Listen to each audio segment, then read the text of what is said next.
Good evening to you. You're watching LA Live News Tonight at 9. Thanks for being with us. I'm Marla Tejas. Developing tonight, investigators believe actor Gene Hackman died a week after his wife, Betsy Arakawa, and that Betsy, somewhere along the line, contracted hantavirus.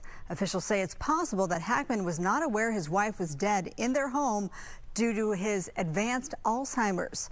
Today, an autopsy revealed 65-year-old Arakawa died about February 11th from hantavirus, a rare illness tied to rodent exposure. Hantavirus can be transmitted to people through rodent urine, droppings, or saliva, so it is important to take special steps when cleaning up after rodents. Clinically, hantavirus infection is characterized by flu-like symptoms consisting of fever, muscle aches, cough, sometimes vomiting and diarrhea that can progress to shortness of breath and cardiac or heart failure and lung failure. The mortality rate of the hantavirus strain in the Southwest is about 38 to 50%. Both bodies were found February 26th. Investigators believe Hackman died from heart disease about 1 week after Betsy died from that virus. Officers found her body near an open prescription bottle with pills scattered on a bathroom counter. Investigators say that medication was prescribed for thyroid issues and did not contribute to her death. Hackman was found on that same day in the home's entryway. Now, one twist many didn't see coming in the investigation: hantavirus. What is it? How does his wife contract this? Joining me now is Dignity Health infectious disease expert, Dr. Suman Radhakrishna. Good to see you, doctor. Let's just get your take on this. What is hantavirus? First, thank you for having me here. And hantavirus is one of the many viruses that are transmitted to us from animals, and we are not the definitive host. We catch it along the way because we've inhaled the virus, and it's not very common, and it's in certain parts of the United States where we see it more often. It starts off with just like any other viral infection, body aches and fever. The bad part about this is it can progress and it can cause leaky lungs with a lot of fluid getting into the lungs, so people feel like they're choking to death, and it can cause kidney failure and also heart problems. Now, we just heard from the official there in New Mexico, because you pointed it out, that it's rare.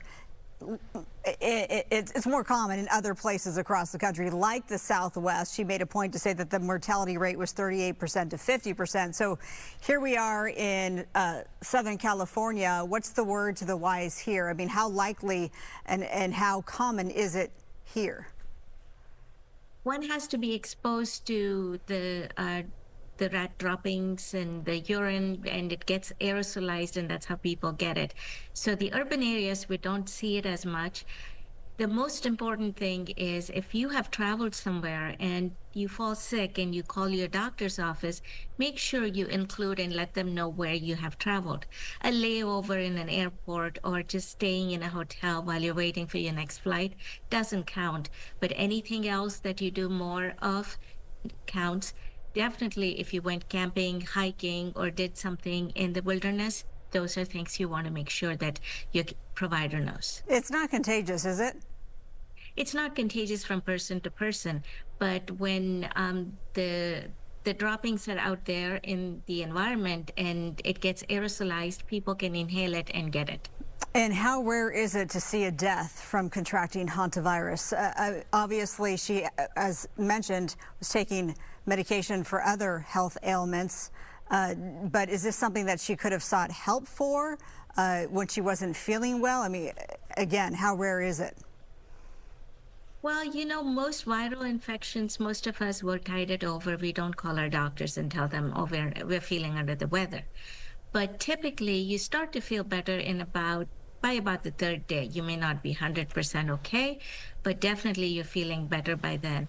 If for some reason you are not, it's always better to err on the side of caution and just call your care providers so they know and they can tell you, well, right now, this is the type of virus that's running around, so it's okay, hang in there and give us a call back if you're not feeling better after some days. How is it treated?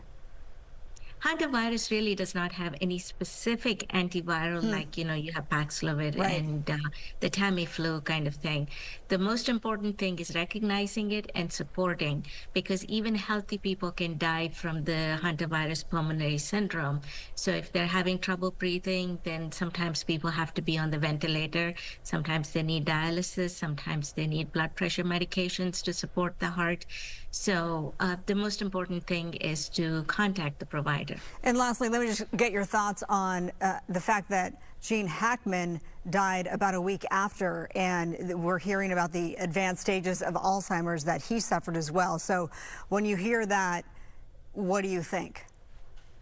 I'm very sorry. It is really sad to hear what happened. But there are a lot of seniors who prefer and choose to live by themselves, and we definitely should support that. But there's got to be a little bit more in terms of maybe having like a check-in where they call in and say, I'm fine. And that way you don't wait for this long. Yeah, it's all around pretty shocking just to hear the details that came out today. Well, we thank you so much for joining us on this Friday night in the 9 o'clock hour of LA Live News Tonight. She's from Dignity Health. Her name is Dr. Suman Radhakrishna. It's been a while since you've been on our air, so we appreciate you. Thank you. Have a good weekend.